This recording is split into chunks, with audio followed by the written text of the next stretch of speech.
अस्सलाम वालेकुम dear students, आज जो हम क्वेश्चन करने जा रहे हैं वो है हमारे पास एक्सरसाइज नंबर 12.1 का क्वेश्चन नंबर 4 का सी पार्ट। क्योंकि क्वेश्चन नंबर 4 का बी पार्ट हम ऑलरेडी कर चुके हैं और क्वेश्चन नंबर 4 का सी पार्ट आज हम करेंगे। उसमें उन्होंने हमें सैंपल जो साइज़ है वो 3 बताया हुआ है। उसके बाद उन्होंने ये भी बताया है कि ये जो क्वेश्चन हमने करना है ये करना है विदाउट रिप्लेसमेंट के साथ, क्योंकि इसका बी पार्ट हमने किया था विद रिप्लेसमेंट के साथ सैंपल बनाए थे, लेकिन इसमें हमने बनाना है विदाउट रिप्लेसमेंट के साथ। और जो पॉपुलेशन दी हुई है वो है 7, 10, 13 एंड 16। ये जो साइज़ है पॉपुलेशन का वो है 4। उसके बाद इन्होंने कहा है कि आपने सैम्पलिंग डिस्ट्रीब्यूशन करनी है। सैम्पलिंग डिस्ट्रीब्यूशन हम करेंगे। उसके बाद क्या करें सर? उसके बाद आपने करना क्या है कि आपने सैंपल मीन और सैंपल मीडियन ये 2 चीज़ें निकालनी हैं। सैंपल मीन तो सर हम पहले भी निकालते आए हैं, वो तो हमें पता है तकरीबन कि हमने कैसे निकालना है, लेकिन सैंपल मीडियन कैसे निकालेंगे वो भी बिल्कुल बेटा वैसे ही है जैसे सैंपल मीन है। तो मैंने सैंपल मीन के ऊपर बार और इसके ऊपर अलिफ मद्दा वाला साइन लगाया है मीडियन के ऊपर, ये इनका डिफरेंस है। अब पॉसिबल जो सैंपल बनते हैं विदाउट रिप्लेसमेंट में उसका फॉर्मूला है हमारे पास combination small N and capital N. अब स्मॉल एन की जगह पे मैंने साइज़ ऑफ सैंपल की वैल्यू डाल दी है और कैपिटल एन की जगह पे size of sample small N और size of population capital N. और जब हम इनका कम्बिनेशन लेंगे तो हमारे पास जो पॉसिबल सैंपल आएंगे वो आएंगे 4। अब पॉसिबल सैंपल हमने लेने कैसे हैं, ये मैं प्रीवियस लेक्चर जो हमारे पास चैप्टर नंबर 11 था सैम्पलिंग एंड सैम्पलिंग डिस्ट्रीब्यूशन, उसमें मैं अच्छे से एक्सप्लेन कर चुका हूं कि अगर हमारे पास सैंपल साइज़ 3 होगा तो कैसे सैंपल बनाएंगे, सैंपल साइज़ जब हमारे पास 2 होगा तो कैसे बनाएंगे, हम उसे ट्री शेप में कैसे बनाएंगे या नॉर्मली कैसे हम उन्हें ड्रा करेंगे। तो यहाँ भी मैं थोड़ा सा आपको बता देता हूँ कि मैंने सैंपल कैसे बनाए हैं। विदाउट रिप्लेसमेंट में के केस में आपने क्या करना होता है, आपने अगर सैंपल साइज़ 3 है तो आपने क्या करना है, पहले 2 डिजिट ले लेने हैं, उन्हें आप लिख लें। पहले 2 डिजिट को लिखना है, कितनी दफ़ा लिखना है देख लें, आगे कितने नंबर हैं 1 और 2। आपने पहले 2 डिजिट को 2 टाइम्स लिख लेना है, फिर 1 के साथ एक दफ़ा 13 रिपीट कर देना है और उसके बाद दूसरे के साथ 16 रिपीट कर देना है। अब नेक्स्ट क्या करना है, नेक्स्ट 10 के साथ तो आपने बना लिया, अब 10 को कैंसिल कर दें। अब 7 को मिलाएं 13 के साथ, अब 7 और 13 एक दफ़ा आपने लिख लिया। अब आगे नेक्स्ट काउंट करें कितने डिजिट है, वो है सिर्फ 1, तो आपने क्या करना है, एक दफ़ा 16 लगा देना। अब 7 का भी हो गया। अब पीछे बच जाते हैं ये 3। अब 10 का 13 के साथ लें और आगे नंबर डिजिट जो हैं वो काउंट करें कितने, वो है 1, 16 कर दिया। तो ये पॉसिबल जो हमारे सैंपल बनते थे वो टोटली 4 ही थे। अब 10 के बाद आप 16 पे आएंगे, लेकिन आगे तो कोई डिजिट है नहीं जिससे आप सैंपल बना लें, तो यहाँ तक आपके सैंपल बनेंगे। अब आपने क्या करना है, इनका मीन कैसे लेना है। मीन लेने के लिए आपने इन 3 डिजिट्स को आपस में ऐड करना है। ऐड करने के बाद 3 पे डिवाइड कर देना है। ये हमारे पास 30 बनता है, 30 डिवाइडेड बाय 3 करूँगा तो मेरे पास 10 आ जाएगा। आपने जितने नंबर्स हों सबको ऐड करना है और नंबर काउंट कर लेने हैं। नंबर ऑफ ऑब्जर्वेशन आप काउंट कर लें, वो 3 है तो वो टोटल नंबर्स पे जो भी एडिशन आए वो आपने उस पे डिवाइड कर देना है जितने नंबर्स होंगे। तो ये 10 आ गया। इसी तरह इसके 11, 12, 13 आप इनको सॉल्व कर सकते हैं। अब जो मीडियन है सर, मीडियन कैसे निकालते हैं? मीडियन निकालने के लिए आपने क्या करना होता है, उसका एक फॉर्मूला होता है n डिवाइडेड बाय 2। अब n डिवाइडेड बाय 2 क्या है सर? n डिवाइडेड बाय 2 का मतलब है कि आपने n से मतलब है जितने भी नंबर्स हैं। यहाँ पे सर नंबर तो है 3, डिवाइडेड बाय 2 करेंगे तो ये आ जाएगा 1.5। अगर तो आ गया है आपके पास पॉइंट में आंसर, तो आपने क्या करना है, 1.5 आपके पास आंसर आ गया है तो आपने क्या करना है, अगर तो ये डेसिमल में है, पॉइंट्स में है, तो इससे नेक्स्ट जो डिजिट आ रहा है जैसे कि 2 है वो आपके पास आपका क्या होगा, मीडियन होगा।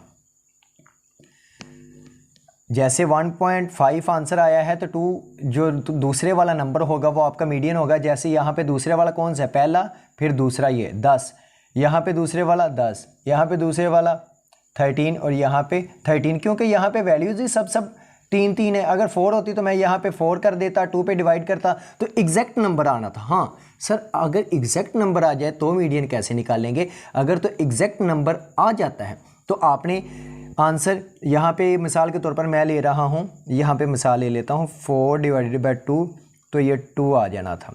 सर ये तो 2 आ गया, ये तो बिल्कुल डेसिमल में तो है ही नहीं, ये तो है बिल्कुल 2।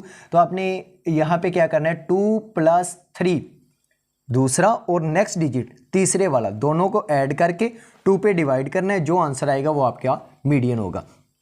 एक इसका शॉर्टकट भी मेथड है, मैं बताता हूं आपको शॉर्टकट, क्योंकि ये क्वेश्चन आप शॉर्टकट में करें इसका मेथड वो नहीं पूछते, क्योंकि आपको सिर्फ मीडियन चाहिए, ये नहीं लिखा कि कौन से मेथड के साथ चाहिए, क्योंकि बस आंसर चाहिए। तो मीडियन का जो शॉर्टकट वो ये है कि अगर तो आपके पास थोड़ी सी ज़्यादा वैल्यू है तो आप 2 एक तरफ से डिजिट कट कर दें, 2 एक तरफ से डिजिट कट कर दें, फिर 2 एक तरफ से, फिर 2 एक तरफ से, फिर ऐसे कट करते जाए। अगर सेंटर में 2 बच जाते हैं तो दोनों को ऐड करके 2 पे डिवाइड कर दें, और अगर सिंगल बचता है, एक बचता है, तो वो आपके पास मीडियन है। देखें यहाँ से मैंने 1 कट कर दिया, यहाँ से भी मैंने 1 कट कर दिया, दोनों तरफ से 1 कट हो गया, जो सेंटर में बच गया वो मेरे पास मीडियन। अगर यहाँ पे 2 वैल्यूज होती तो मैं पहले 1 को कट करता, इधर से 1 को कट कर देता, फिर 1 को कट करता, फिर 1 को कट कर देता, जो सेंटर में बच जाती वो मेरा मीडियन होता। अब यहाँ पे मीडियन देखें 10 10 13 और 13, ये हमारे पास मीडियन आ गया। अब हमने सैम्पलिंग डिस्ट्रीब्यूशन किसकी करनी है, एक मीन की और एक मीडियन की। अब पहले मैं ले लेता हूँ मीन, क्योंकि मीन वाला मेरे पास कॉलम है ये वाला। अब मैं क्या करूँगा, ये जो कॉलम है मीन का, मैं इसे लिख लूँगा यहाँ पे 10 11 12 13, क्योंकि ये मेरे पास नंबर हैं। अब मैंने रिपीट नहीं हो रहे, मैंने एक दफ़ा लिख लिया। अब इनकी फ्रीक्वेंसी भी देखें, क्योंकि ज़्यादा डाटा तो है नहीं, सैंपल तो इतने बने नहीं, तो एक दफ़ा ही आया, मैंने उनकी फ्रीक्वेंसी भी एक ले ली है। अब आपने करना क्या है, इसकी फ्रीक्वेंसी को इसके साथ मल्टीप्लाई करवा देना है। सर ये क्यों करवा रहे हैं, क्योंकि हमने जब इसका वो निकालना है, हमने इसका निकालना है उसके साथ मीन के साथ, पॉपुलेशन मीन को हमने देखना है क्या ये पॉपुलेशन मीन का आंसर इस जो ये मीन है सैंपल का इसके बराबर आता है या नहीं आता। तो उसके लिए जो फॉर्मूला होता है वो होता है, ये देखें, एस्टीमेटर हमने देखना है, एस्टीमेटर ऑफ मीन, वो हमारे पास होगा summation F x over summation F. क्योंकि हमारे पास फ्रीक्वेंसी आ रही है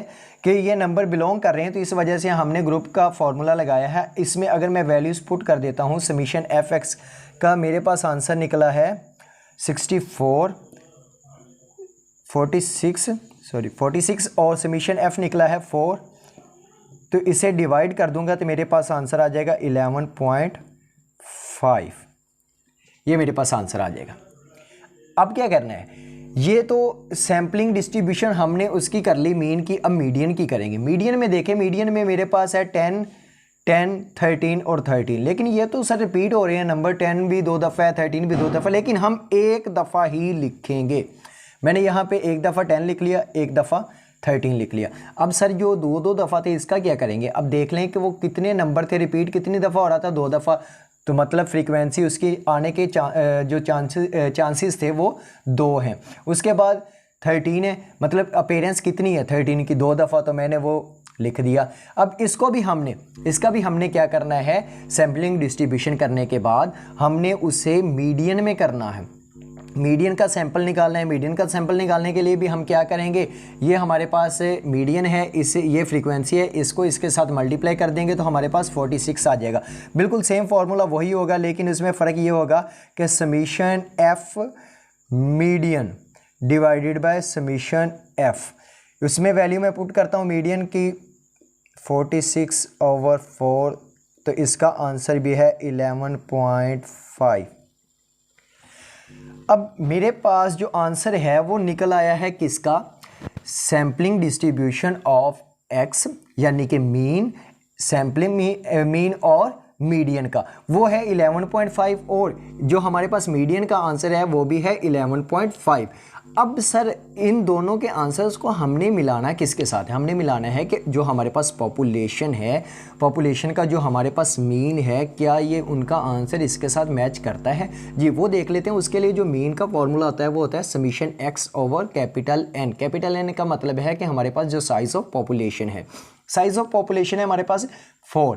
अब हम क्या करेंगे, इस साइज़ को ऐड, जो हमारे पास पॉपुलेशन है उनको ऐड करेंगे, 7 + 10 + 13 + 16, तो मेरे पास इसका आंसर आ जाएगा 46। और हमारे पास जो साइज़ ऑफ पॉपुलेशन है वो है 4। 46 डिवाइडेड बाय 4 करूँगा तो मेरे पास जो आंसर आएगा वो आएगा 11.5,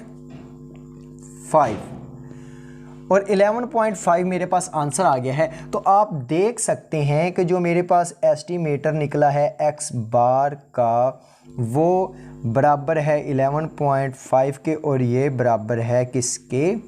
पॉपुलेशन, मीन पॉपुलेशन के। और इसी तरह जो दूसरा है एस्टीमेटर किसका? मीडियन का, वो बराबर है 11.5 के, और वो किसके बराबर है? हमारे पास साइज ऑफ जो हमारे पास मीन निकला है पॉपुलेशन का उसके बराबर है।